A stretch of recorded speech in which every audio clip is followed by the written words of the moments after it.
Yep, you read that right. I left grad school to pursue animation. And I know what you're probably thinking.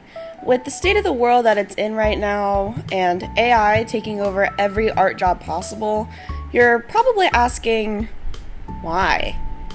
Well, I'll tell you a little story. It all started in freshman year. I was 14 years old, and I had one more free period than I previously thought. And I saw that my high school offered animation classes. So I had taken an online animation class the summer before in 8th grade, and I had really enjoyed it. My dad even bought me a giant laptop to try the class out. So already I was interested in the class. My animation teacher was an old man in his 60s with really thin glasses and silver hair. He probably didn't know that I existed. But despite this, he was the one who introduced me to a lot of the animation foundation principles. So the 12 principles of animation, the bouncing ball, the pendulum swing, the flour sack test, you name it. Everything I learned about animation came from that class. And then I stopped for a bit. I got too busy with school, and therefore I didn't have any time for it. Fast forward to my junior year, and the age of COVID had dawned upon us all. Everything had shut down. So, with nothing better to do, I downloaded a small app called TikTok. You've probably never heard of it. It's pretty niche.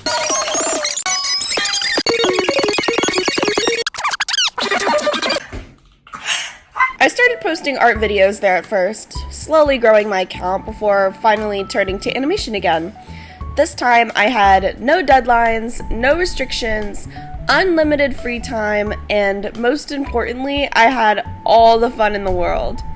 Before I knew it, I had reached 5K, 10K, 50K, 100K, and all because I made a video hinting at Zuko and Sokka from Avatar: The Last Airbender kissing in the car. I got it, and all I need is to be struck by your Y'all made this hit 2 million views, ya freaks. Anyways, before I knew it, college had rolled around.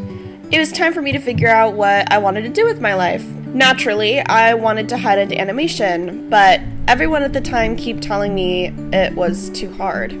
You're probably better off pursuing something a bit more stable. You know it's hard to get a job in that, right? You're gonna apply to art school with those? Needless to say, I never even tried to apply for art school. So when I got to college, I tried to keep my art TikTok account alive. But with the amount of schoolwork that I had, needless to say, it didn't work. I posted videos here and there, but none of them reached the numbers that they used to. To make things worse, the school that I went to also had a really great animation program. Awesome! I could apply to that and see if I get in next year, right? I didn't even try. That's okay, I can take an animation minor, right? Sorry, that's not a thing here. Oh. Well, even if I didn't end up an animation major, I can still join the clubs that they offered to get to know people, right? Well, every time I mustered up the courage to try and go to an outing, I would get a pit so deep in my chest, I couldn't bring myself to go. I felt like an imposter, like I didn't deserve to be there. I found myself working on animation less and less and less until I eventually stopped. Fast forward 3 years, and I had graduated with a Bachelor's of Arts in Psychology. And just like everyone in my major, it was time to go to grad school. This should have been my first red flag, but I wasn't even excited about applying to be a doctor of clinical psych. I only applied to one grad school, and I told myself if I got in, I would go. And if I didn't, I would take the year off and work. That's what I told my parents anyways. Really, I wanted to take a year off to pursue animation in the first place. Work on my resume, build my skills, network with professionals. I mean, I had just recently graduated. Maybe I could still qualify for some internship programs? Well, none of that happened because I got into the one grad school program I applied for. And I happened to end up going. During the summer between graduation and grad school, I hyped myself up for it. I was gonna be a doctor, I was gonna make my family proud. I was gonna make a shit ton of money and not have to worry about bills or taking vacations or getting sick. That's what's important, right? Halfway through my first semester of grad school, I didn't know that my life was about to change. I was just about to head out for lunch on a Saturday, and I went to check my phone. It was a text from my high school friend Aaron, who had graduated from UC Riverside as a comp sci major, but was also pursuing his passion in film. "Hey, I'm working on a short film right now, and my team is looking for another storyboard artist. Would you be interested?" Everything that I've read, praise the Lord. Oh my god. Yes! Yeah, sure. It was so funny because I was not a storyboard artist, at least at the time. In fact, I'm a character designer. I focused a lot on drawing characters throughout the entire time I focused on animation. The only time I had ever even drawn a storyboard was during my animation class back in high school for my final exam. Could I even remember how to do it? I hopped on a call right away with the director, and we immediately got to work doing the scenes I was assigned. It was 3 weeks of back and forth conversation, feedback, and revisions. And honestly, it was so fun. I don't even remember doing any schoolwork or learning anything in my classes. I was just too busy buried in my iPad working on my scenes. And then by November, it was up. And it was done. And everything went back to feeling empty. You see, I had gotten used to the emptiness. I had convinced myself that there was nothing I could do to make my dreams come true. There was no way I could succeed because it was all based on luck, connections, and social media numbers rather than talent and skill. And while all of that is still true, adding on to the fact that AI now exists, just working on the project was nothing compared to the fear I've been feeling all year. I didn't want to return to a life where I kept pushing my feelings aside for something safer. And so, I finished my first semester of grad school, and I emailed my counselor straight away about deferment. My life has changed a lot since then.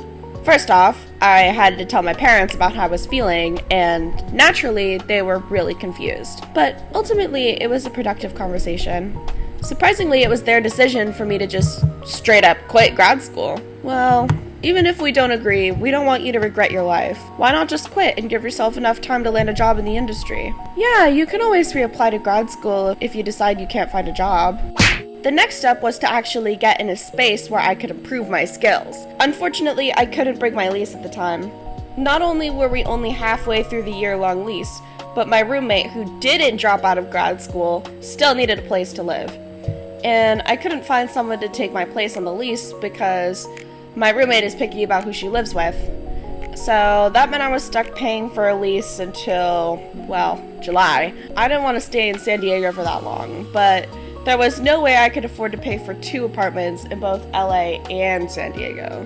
Lucky for me, I have an aunt and uncle who live in North Hollywood, so I came up with a plan. I would use my leftover money and get a job up in LA to pay for my space in San Diego. That way, I wouldn't get in trouble not paying rent for my apartment, and then I could live with my aunt and uncle for free. That way, I wouldn't be stuck in San Diego for 6 months when I could be up in LA making connections. So the plan was set in motion. The only thing left was for me to actually improve my skills. Since I never went to art school, and I had basically stopped drawing for 2 years, my art skills were a little rusty, to say the least. So I needed a way to improve my art skills, and fast. So I signed up for the Storyboard Art Mentorship by Sergio Paez, a former storyboard artist and episodic director of Clone Wars and Star Wars Rebels. Every month, I would get a new storyboarding assignment to hone my skills, and each submission would come with personalized feedback about my boards. Along with this, I was given access to live storyboard lectures every week by storyboard artists who are still currently in the field. This is what I found to be the biggest selling point compared to, let's say, grad school. A lot of the artists who are teaching in the course still have industry jobs, and therefore are a lot more knowledgeable about what the industry is looking for in terms of standards and portfolio. Finally, I made it my mission to network within LA. It was the main reason why I moved to the city in the first place. So I started frequenting CTN, an animation community that hosts free events every Saturday, and made myself known there. I was able to connect with amazing professionals in the field who are willing to mentor me and give me feedback on my work. I was able to tour with Asians in Animation and do a tour at Titmouse and meet a ton of Asian animators there, all of whom were super nice and, most importantly, I could relate to. And finally, I was able to win an honorary mention for the Torsten Schenk Character Design Award for 2026. Hooray! Yeah! Reflecting back on half the year that I had, I'm surprised in how much I've already accomplished just by putting all my time and effort into making my dreams come true. All this to say, there's no wrong way to pursue animation, but nonetheless, it can feel really daunting. I wanted to share my journey and my feelings about the state of the world because I know a lot of artists are in the same boat. They're all thinking, why did I pursue this? I'm not good enough.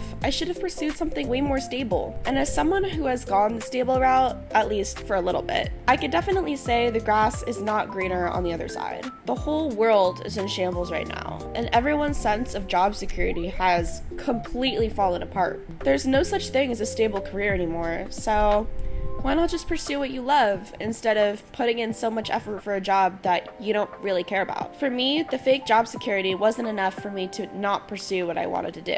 And this is a reminder for me just as much as it is for you. You might be scrolling on LinkedIn and seeing people land big studio jobs like Disney, DreamWorks, or Glitch, and wondering what you did wrong. But what these social media platforms don't show you is the unconventional paths those people had to take to get there. And your path is completely different from their path, and that's okay. Just because they made it doesn't mean that you won't. We'll all get there eventually, and before you know it, you'll be the one posting about your new job at your dream animation company. This is a sign to you, the viewer who is watching, and again, also a bit to myself, to never give up on your dreams. It's okay to pivot when you need to if things aren't working out, or if you need to work to provide for yourself, but don't let anybody else, including that stupid little voice in your head, tell you that you can't do this. You got this, I got this, we all got this. It's honestly kind of crazy the year that I had. I wanted to do a little bit of a reflection because the gap between this video and the last video that I made was kind of huge, so I wanted to make a little bit of a life video explaining why I dropped off the face of the planet. But yeah, let me know what kind of content you would like to see in the future. If you want more of these like personal analog stories, or if you would rather listen to me rant about animation stuff, because oh boy, do I have a lot of opinions. But I just wanted to say thanks to everyone who has supported me along my journey. It's been so crazy, and I wouldn't have gotten here without y'all's support. So I just wanted to say thank you. Alright, until next time, bye!